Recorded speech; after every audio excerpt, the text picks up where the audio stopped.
Hi everyone, in front of me I've got Redmi Note 10 Lite and let me share with you how to change date and time on this device.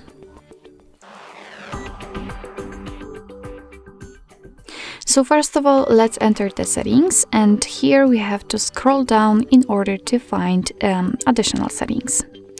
Now let's tap on date and time. And as you can see here, we've got some options which are connected with obviously date and time, but unfortunately we cannot customize them. It's just because we are using the time and time zone which are set automatically. So first of all, we have to turn off both of those options, and right now we can freely tap on date and just by swiping change it to the one you want to set. The same situation with the time, and confirm it with OK. As you can see, it will be immediately applied.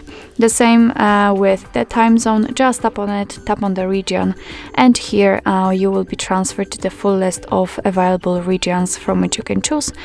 So just find it and tap on the one you'd like to set. Of course, be aware that after changing the time zone, the time will also change according to it. Here you can decide if you want to use the location to set the time zone. That's up to you. Here you've got also the time format, and currently it is on the automatic option, which is based on the system language, but of course you can manually change it to 12 hours or 24 hours. It's up to you. Again, just tap on the option.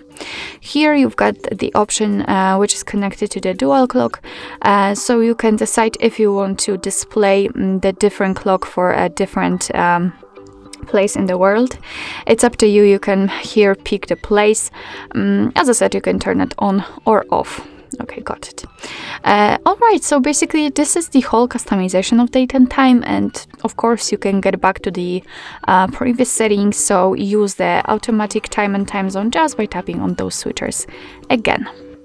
So basically that's all. This is how to customize the date and time in your Redmi Note 10 Lite.